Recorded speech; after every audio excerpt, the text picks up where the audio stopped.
Hi, welcome to Taco Go Bell. away, go away. Oh, Taco Bell. Wait, no, that's that's. Okay. I think this is not I'm, Taco Bell. I'm not sure if you heard, but I had a memorized presentation that I had to do at school, and it started out with a greeting. Was this the two-person one? Yeah, it was a two-person, so it's a dialogue between Odysseus and Athena. So I'm Odysseus. I'm talking to Athena, and I started out with greetings, friends, since you're the first I've come on in this harbor. But my brain just kind of registered that as, I'm greeting someone. Which is what you usually do at work. And so, hours. After a while, when it started really sinking in, then I got stuck to the point where I would start it multiple times in a row with, "Hi, welcome to Taco Bell." And I'm like, nope, that's not how Odysseus talks to Athena. Yeah. We had some good laughs over that. Yeah. Good times, times. How does this mortal Odysseus know about things from the future? Well, I mean, if there was something to know about from the future, Taco Bell would be a good thing to know about. There you go. If there's something to know about from the past, Taco Bell. Well, that's what they assumed in that one movie where Taco Bell was like the only restaurant left. Yep. Because it was the goat. And the past of Taco Bell. Because they used to have potatoes. And at this current time, they don't. They're supposed to be coming back in March. Yeah. Fingers crossed. But until then, we have fries, so that's good. Yeah, Not a sponsor. This episode sponsored by Taco Bell. Ow. Yeah, and what they do y'all have any fire there at Taco Bell? I mean, is like fire. Burger King has fire. They actually flame grill their burgers. Y'all don't actually use fire, do you? We just, fry stuff in grease. We have fryers, and we have toaster oven things, and I'm not sure exactly what it's called. Like, the way that they actually heat the food up is like they call it a thermalizer. Yeah, but it's not a fire. No, it's not like a flame. We don't have any open flame stuff. So Elijah could not have worked at Taco Bell well. No. He would have definitely been a Burger King man. Yeah. Gotta have that charbroil. Yeah. Because Elijah is all about calling down fire from heaven. I don't know. I don't know what's wrong with it today. I just noticed that. Yeah, it just suddenly started having. I think I've got a little bit of drainage. Yeah, sinus type stuff. How fun. The nice weather changes back and forth, cold and hot and cold and wet and dry, and it's kind of messing with my sinuses a little bit. We shall survive, unless we don't. So today we are talking about. You want to guess? You want to guess? You want to guess? You want to guess? Can wait? No. You want to guess? Guess. We're talking about prayer. Fire. Prayer. Nobody was going to guess that we're talking about prayer. That's why I went with it instead of fire. Yeah, threw me off completely. See, exactly. He's over here guessing fire, but no. And I've even got the Bible. He's got the paper, and he's still in the dark. Fire. See, when the blind lead the blind, then nobody knows that we're actually talking about prayer, which is fire. So you're technically right. Yeah, but just don't pray for, like the baptism of fire, for example. I've heard people pray for that. And I'm like, do you know what you're asking you do for? Not want that. Don't do that. But Elijah prayed for fire, but not a baptism of fire for himself, obviously. Now, one thing I will say other people about the baptism of fire, in a figurative sense, there are some times in life when you gotta go through. You go through it, but you don't pray for it. You pray for God to help you survive it. Yeah. Because, I mean, God does. He like a refiner, and you go through the fire, and definitely. But that's still you don't. I mean, that's not. But yeah, that's a figurative thing. But that's not like the actual baptism. Have there ever been times in your life when you wanted somebody else to go through a baptism of fire? I mean, like just really wanted to immerse them in some flames. I'm not a super vengeful person like that, so like nothing's really coming to mind. Springing out at you. I'm sure there have been times, heat of the moment, where I'm just like, you need to burn, but nothing that I can think of in retrospect. Well, Elijah apparently did. Well, he wasn't asking to burn people. Okay, not this time. But we'll get that another time.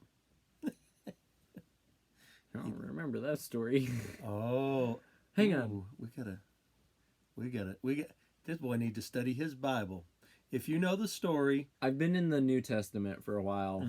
If you know the story, then maybe it was Elisha. Was it Elisha? I still, after all these years, I still get Elijah's stories and Elisha's story. Their names, it keeps me confused. Elijah and Elisha. When did Elijah call fire to burn people alive? Well, I'm pretty sure it was Elijah. Had to have been. We'll look up the details. We'll talk about that one because it's got to be in there. That may be. I wonder if that's going to be in 2 Kings. Yeah, that may be in 2 Kings. We're not to 2 Kings yet, or it could be in Chronicles too, because Chronicles a little bit different stories than. Yeah. But we'll get to it though. But anyway, that's so. Yeah, this time he was again calling for fire, but so not on people. Bit of a background on the story this time because the actual section we have on the paper is just very short. Yeah. So 1 Kings 18, verses 36 through 37. That's for the actual prayer. But the backstory on this is they go up to the gooey candy mountain of Carmel, and there the caramels are good. I have a Slowpoke left over there. Yeah. So anyway, they go up to the mountain of Carmel. It is Elijah and Ahab and the prophets of Baal, and they're gonna have their little showdown at high noon. I can't make that little western. I can't make the sound right. Oh, that's a different song. I can't. I don't watch enough I'm westerns. horrible with music anyway. I don't watch enough westerns to just have that sound file on the top of my head. I don't know. Yeah. It's something like that. That is a little bit more Kung Fu Panda. I'm not sure. Yeah, if but y'all that's would have caught similar. That, but it's very similar. But it's a very similar. I think they stole it from the old westerns. Really, yeah, that's very close. It's like they took the old western soundtrack and then they just kind of Chinesed it up. Yeah. That's a word, by the way, Chinesed. Yeah. So I did not know that. I did that to some Mexican fried rice a while back. No. I Mexicaned up some Chinese fried rice. Yeah, that's other way around. My bad. So anyway, so they go up to the mountain with the sugar, and they're having the showdown, and so it goes like the entire day where they have the altar there, and they're like, okay, you're not allowed to rig it. You're going to. And he let them go first. I mean, he lets them go first. It's very polite. And he's like, you pick the animal, you pick the altar, like you guys. You set all this up. You get first choice, and you take your turn. Go for it. Do whatever you want to do. Take your time. And so they took their time, and then they took his time, and then they took some more time. So all in all, Elijah just liked to mock them because they were just being ridiculous. All in all, I don't remember exactly how long they went for. I think it was It was past noon. It was definitely past lunchtime. Like they started at 9, was it, and went till like 3. They went a long time. It was an absurd amount of time that they're praying to Baal and asking him to set the altar on fire, basically, for the sacrifice. Start the fire. And light the fire. They get so committed to it that they're cutting themselves open on top of the altar to try and get his attention. And the entire time, Elijah's just standing back like, oh, maybe he can't hear you because he's in the bathroom. Maybe he's on vacation. He could have gone on a hunting trip. Gods do that, right? I bet his phone is silenced. He probably didn't use that one though. No, I don't remember that one coming up. But anyway, so that's the backstory. And so then Elijah's like, okay, you know what? You guys have had, 6 hours, however much time. It's my turn now. If your God isn't going to answer you by now, he's just not going to answer you. So Elijah goes over, he rebuilds an old altar that Israel used to use, and he cuts the animal up, puts it there. He digs a trench around the altar, and then it tells us how much water. And it's been a drought for 3.5 years at this point. This is like the end of the drought. So it's been 3.5 years of no rain, and you're on top of a mountain.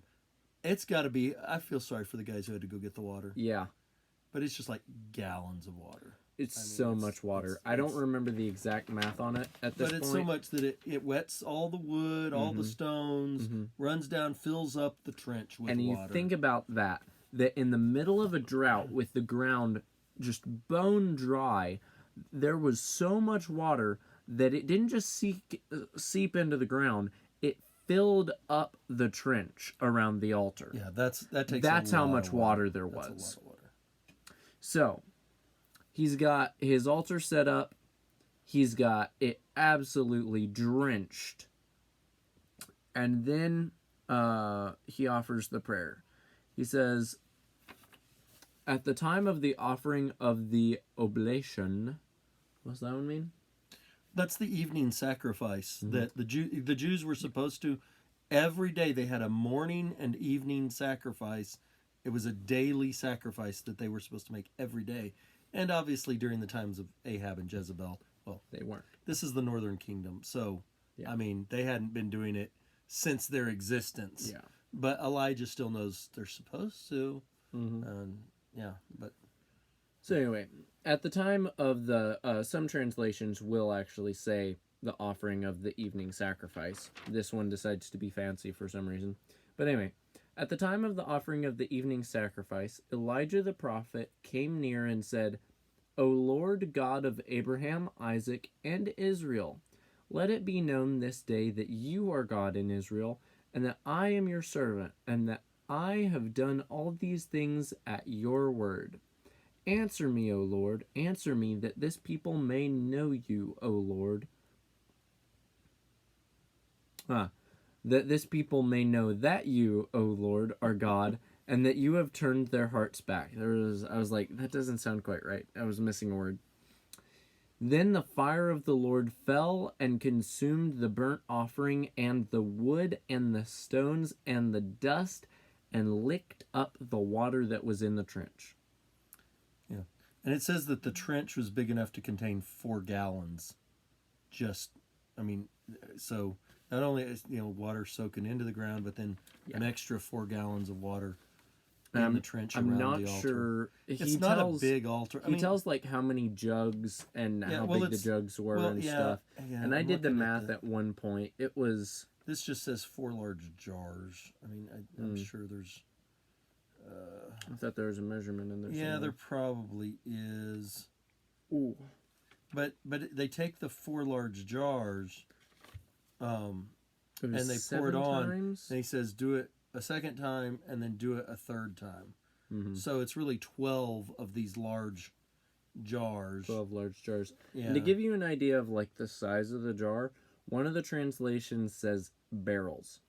Yeah. These weren't like your little mason jars. These were like large jars. Well, these were the watering jars that would have been, they probably held several gallons of water. I mean, if you think about, they were probably like 2 to 3 feet high and like big, the big huge. They like stored water in them and stuff like that. You don't want just like a little mason jar. You got to have enough water to live, so but yeah, so 12 of those jars full, and they just poured it until it filled up the trench. But in that, a little bit of fire from heaven. The section that always amazed me the most about this wasn't just that there was so much water and that it like burned up all the water, was that it says it consumes the stones. Yeah. Like, how hot something has to be to like melt rock? Yeah. Like volcano hot. We're talking this is some serious heat. Like, I'm seeing people in the area, in the crowd around, like falling over from the heat of this blast just because it's so hot. But yeah, that, like I said, pretty short prayer, not a whole lot going on in this section. Any comments about the prayer itself? Well, it's just, there's no doubt in his mind. He's not like, well, if you can or if you will or what. He's just like, look, God, I know you're there. Show them. Just show them that you are who I know you are. And, of course, God had sent him to do this. Mm-hmm. So it's not a big surprise that he has the confidence to do it. Mm-hmm. Of course, to me, what's sad is the aftermath, because and we're going to deal with that some next time. Yeah, so I won't get into the epilogue too much. Yeah, not too much. We don't want to get too far into that because, it's... Suffice it to say, Israel did what Israel does. Yeah. Israel did what humans do. So according to this, most rocks will have to be like 2,400 degrees to melt a rock. I mean, to turn it warm. To turn it into molten lava. Yeah, that's pretty. Now warm. to actually then, I mean, it says it like burned them, like consumed them, vaporize them. Yeah. So I mean, that's just to turn it liquid. Then you got to get it up to the point to turn it to a vapor, to a gas. That's that's a hot fire. It's a bit warm. But that's, I mean, God can do that. If God wants to do that, he does that. And he did. Hey, what did I say? I predicted it perfect. I said this was going to take us about 15 minutes. Yeah, it wouldn't have taken that long if we hadn't spent 5 minutes talking about Taco Bell. Taco Bell is important to my existence. It actually is at this point in time. Literally, because that's how I make money. That's how you have gas in your car and pay your insurance and all that stuff. So anyway. Yeah, well. But not as important as fire from heaven. No. But that is an amazing event. What a miracle. I will say, I know that there are some people out there that wish some fire from heaven would come down on the Taco Bell, but that's a different story. And that's because they got rid of the pizza. But that's and the potatoes. Now, so I guess we can talk a little bit about the immediate aftermath. After this, Elijah says, okay, now, look, now which one's actually God? And he calls the people to deal with this situation.